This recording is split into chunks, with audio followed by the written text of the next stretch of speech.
Everyone, আসসালামু আলাইকুম বন্ধুরা, সবাই কেমন আছেন? আশা করি কাছে এবং দূরে যে যেখানে আছেন ভালো আছেন, সুস্থ আছেন। আলহামদুলিল্লাহ, আল্লাহর অশেষ রহমতে আমরাও ভালো আছি। প্রতিদিনের মতো চলে এসেছি একটা নতুন ভিডিও নিয়ে। সবার কাছে অনুরোধ থাকবে ভিডিওর শুরুতেই একটা লাইক দিয়ে সম্পূর্ণ ভিডিওটা দেখবেন। আর নতুন যারা আছেন সবাইকে ওয়েলকাম আমার চ্যানেলে। বন্ধুরা, আমার ভিডিও তোমাদের ভালো লাগলে আমার চ্যানেলটা অবশ্যই সাবস্ক্রাইব করে দিবেন, আমার পাশে থাকবেন। তো ভিডিওটা শুরু করা যাক বন্ধুরা। আজকে সকাল থেকে সন্ধ্যা পর্যন্ত কী করি তোমাদের সাথে শেয়ার করব। তো সকালবেলা ঘুম থেকে উঠে নাস্তা করে ফেলছি। আজকে ঘুম থেকে উঠছি 9টা বাজে, একটু দেরি হয়ে গেছে, কারণ ঘুমাইতে দেরি হয়ে যায়। ইসরাতে একটু অসুস্থ, এই কারণে এদিকে ইসরাতের জন্য ডিম সিদ্ধ করতে দিয়েছি। মেয়েটার শরীর ভালো নাই, কারণ ভাবলাম যে লুডুস রান্না করে দিলে হয়তো বা খাবে না, এই কারণে একটা ডিম সিদ্ধ করে দেখি কোনোভাবে খাওয়ানো যায় কিনা। শিরিন ঘরটা ঝাড়ু দিতেছে। আম্মু এদিকে বাজার থেকে চলে আসছে, মাছ আনছে 2 পদে, তারপরে মিষ্টি কুমড়া, তারপরে লাল শাক, চিংড়ি, এগুলো আনছে। আম্মু 2 দিনের বাজারে একসাথে নিয়ে আসছে, কারণ প্রতিদিন আম্মুর বাজার করতে কষ্ট হয়ে যায়, কারণ যেই পরিমাণ গরম, আবার 6তলা বাসা, আম্মুর উঠতে নামতে কষ্ট হয়ে যায়। এদিকে ইসরাত দেখছে তার নানি মাছ আনছে, সে মাছ কোটা দেখবে, এই কারণে একটা ফ্রি নিয়ে আসছে। এখন দেখে ফ্রিটা ভাঙ্গা, সে আর ফ্রিটাতে বসতে পারলো না, ফ্রি নিয়ে এমনি বসে পড়ছে আর বলতেছে ভাঙা ফ্রি। এখন শিরিনও আম্মুর সাথে কাজ করতেছে, শাক করতেছে, কারণ আম্মুর পক্ষে সম্ভব না একা একা এগুলো কাটার। আমি দিকে ডাল বসায় দিছি, কারণ ডালটা হচ্ছে ইসরাত আর আবরাসানের জন্য। সকাল সকাল ওদের জন্য ডাল রান্না করে ফেলি। এদিকে ইসরাতকে ঘরে নিয়ে আসছি, শিন ঘরটা মুছতেছে। আম্মুর কিন্তু কোটা বাছা সব শেষ, আম্মু এখন ধুয়ে দেবে সব, আমি এখন রান্না করব। এখানে মাছ হলুদ লবণ দিয়ে ভিজিয়ে রাখছে, আর হচ্ছে লাল শাক আর মিষ্টি কুমড়াও নিছে। এই যে এখন আমি প্রথমে ভেজে নিব হচ্ছে আবরাসান আর ইসরাতের জন্য আলু ভাজা, কারণ 11টা বাজে, এখন প্রায় 11টা বেজে গেছে। আবরাসান শুধু একটা কেক খাইছে, তাছাড়া আর কিচ্ছু খায় নাই। এই কারণে ভাবলাম যে ওদেরকে আলু কটা ভেজে দিলে ওরা খাবে, আর সেই দুপুর 1টা-1:30 বাজে ভাত খাবে। এখন সামান্য পরিমাণে হলুদ আর লবণ দিয়ে আমি ভালোভাবে আলুটা ভেজে নিব।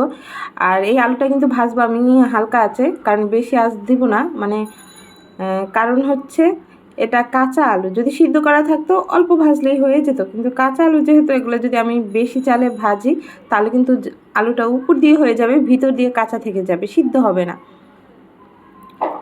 এই কারণে আমি হালকা আঁচে ভেজে নিব, অল্প অল্প করে, মানে অনেকক্ষণ সময় ধরে ভাজতে হবে। এই আলুটা ভাজা হলে তারপরে কিন্তু আমি রান্না বসায় দিব। আম্মুর সাথে আমিও রান্না করব, যেহেতু অনেক গরম আজকে, আম্মুর পাকঘরে থাকতে কষ্ট হয়ে যাবে। আম্মু ধুয়ে দিতেছে আমাকে সব কিছু, আমি বলছি ধুয়ে দাও। এই যে মাছ ধুইতেছে এখন, কই মাছ এখানে, আর বাতাসি মাছ আনছে। তো আলু ভাজা শেষ বন্ধুরা। এই যে আমি কিন্তু ইসরাতকে খাওয়াইতেছি, ইসরাত খেতে চান, এদিকে মাছ বসাইয়া দিছি, আর বাতাসি মাছটা ভাজা অলরেডি হয়ে গেছে। আম্মু পেঁয়াজ রসুন বেটে দিতেছে মাছের জন্য।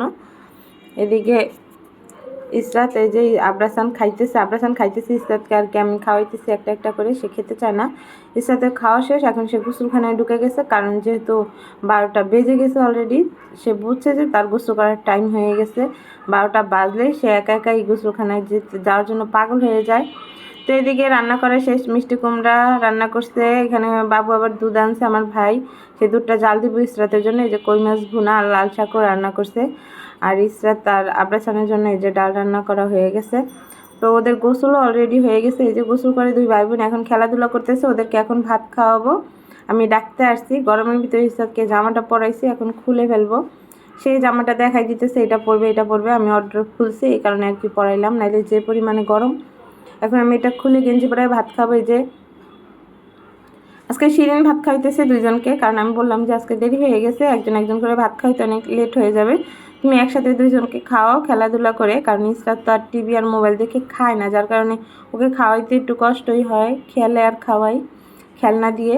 এদিকে খাওয়া শেষ, এদিকে ঘুমিয়েছিল ওরা, ঘুম থেকে উঠে এখন এই যে তরমুজ খাইতেছে। ঘুমের ভিডিওটা দিলাম না, তো ঘুম থেকে উঠে গেছে, কিন্তু 3 ঘন্টা ঘুমাইছে। এখন বাজে 5টা, ওদেরকে খাওয়াই পরে আমি আবার একটু ডাল ব্যালেন্ডার করব, কারণ ডাল ভিজিয়ে রাখছে আম্মু দুপুরবেলা, আর ভাতও ছিল যেহেতু সকালের, এই কারণে মা বলছে যে ভাতে পানি দিয়ে রাখি, ডাল দিয়ে ডালের বড়া ভেজে তারপরে আমরা খাবো। আজকে বিকেলের নাস্তায় প্রতিদিন চা রুটি চা বিস্কিট খেতে ইচ্ছে করে না, এই কারণে আর কি বললো যে আজকে ভরা ভেজে খাবো। আমি বলছি ঠিক আছে।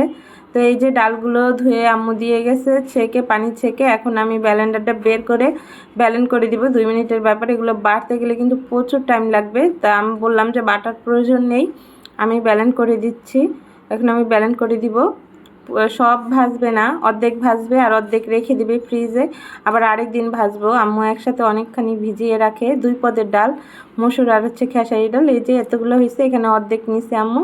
এখন ভাজতেছে, এখানে হলুদ, মরিচ, ধনিয়ার গুঁড়া, পেঁয়াজ দিয়ে ভাজতেছে। আর আমি কাঁচামরিচটা ব্লেন্ডারের সাথেই ব্লেন্ড করে দিছি। তো এখন এই যে ভাজা হয়ে গেছে প্রায় এক সাইড, এখন উল্টে আরেক সাইড ভেজে শুকনো মরিচ তেলে আমরা এখন খাবো। এই যে ভাজা শেষ, এখন আমরা পান্তা ভাত খাবো বন্ধুরা। এই যে পান্তা ভাত এখন আমরা সবাই কিন্তু খাইতেছি। এখানে আমরা 3 জন, শিরিন, আমি আর আম্মু, আর সবাই তো কাজে। আর এই যে ইসরাত গাড়ি চালাইতেছি, ইসরাতকে এখন আমি আবার আঙ্গুর ফল খাওয়াবো। আবরাসানকেও দিয়ে আসছি, আবরাসানের আম্মু আবার কমলা দিয়ে গেছিলো, আবরাসান কমলা খাইতেছে, আঙ্গুর ফলও দিয়ে আসছি। আর নানি খাওয়াইতেছে, আমি ওকে এই সাইডে বসে খাওয়াইতেছে। ওদের দুজনকে একসাথে খাওয়াইতে নিলে ওরা শুধু মারামারি করে আর দুষ্টুমি করে, এই কারণে দুজনকে 2 রুমে রেখে খাওয়াইতে হয়। দেখছেন ভাত খাওয়ার সময় কি ডিস্টার্ব করছে ইসরাত আবরাসানকে, এই কারণে ওদেরকে আলাদাভাবে খাওয়ানোই ভালো আমি মনে করি। তো এই যে আমি ওকে খাওয়াইতেছি আঙ্গুর ফল, এখন আঙ্গুর ফলটা কিন্তু পুরোটা ওকে খাওয়াবো। খাওয়া হলে চলে যাব ডাক্তারের কাছে। ডাক্তারকে ফোন দিয়েছিলাম, সে বলছে যে ডাক্তার আসছে, আপনারা তাড়াতাড়ি চলে আসেন, যেহেতু ঠান্ডা কমতেছে না, এই কারণে যাবো ওকে নিয়ে। এখন খাওয়ানো শেষ হলেই কিন্তু আমরা চলে যাব। ওদিকে এই আবরাসান আর আম্মু রেডি হয়ে গেছে, আবরাসানকে আবরাসানের বাসায় দিয়ে আসতে যাবে আম্মু। এই ফাঁকে আমি ওকে নিয়ে ডাক্তার দেখায় চলে আসব, কোথাও যাবো না আজকে বলে দিয়েছি। আম্মুকে বলছি তুমি আবরাসানকে একা নিয়ে যাও, আমি ওকে ডাক্তার দেখায় চলে আসব।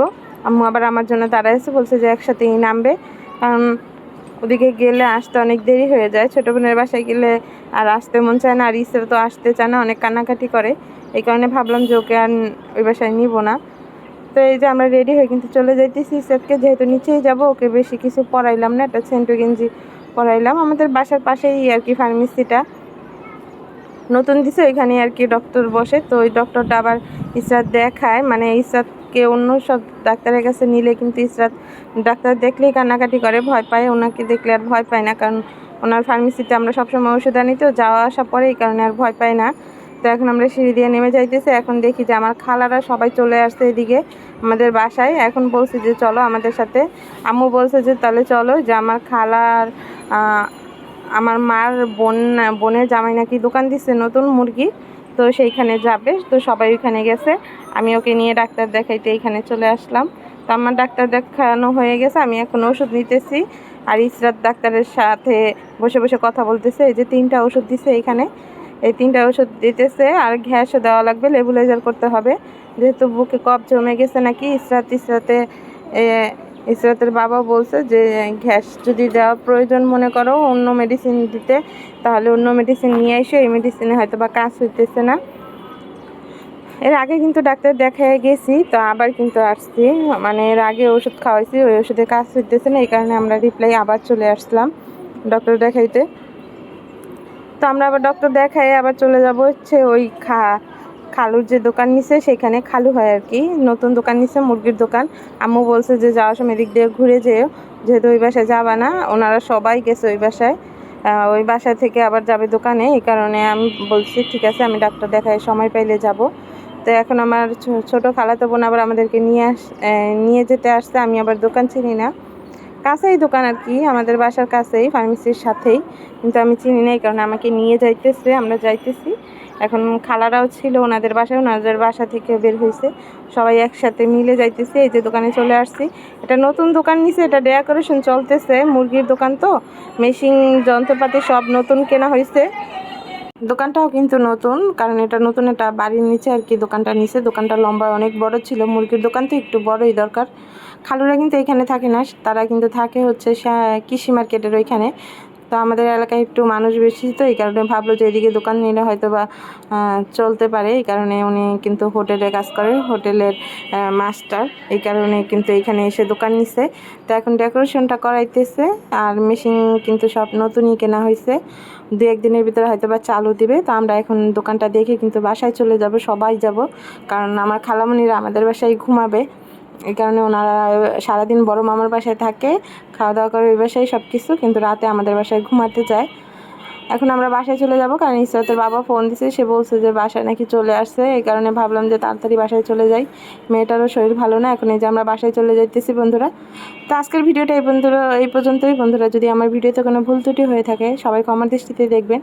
আর যদি আমার ভিডিওটা কোনোভাবে আপনাদের কোনো একটু জায়গায় যদি ভালো লেগে থাকে অবশ্যই একটা লাইক দিয়ে একটা কমেন্ট করে দেবেন। আর নতুন যারা আছেন সবাইকে ওয়েলকাম আমার চ্যানেলে বন্ধুরা। আমার ভিডিও তোমাদের ভালো লেগে থাকলে অবশ্যই আমার চ্যানেলটা সাবস্ক্রাইব করে দেখবে। যে যেখানে থাকবে ভালো থাকবে, সুস্থ থাকবে, আমাদের জন্য দোয়া করবে। আজকের ভিডিওটা এই পর্যন্তই। আসসালামু আলাইকুম।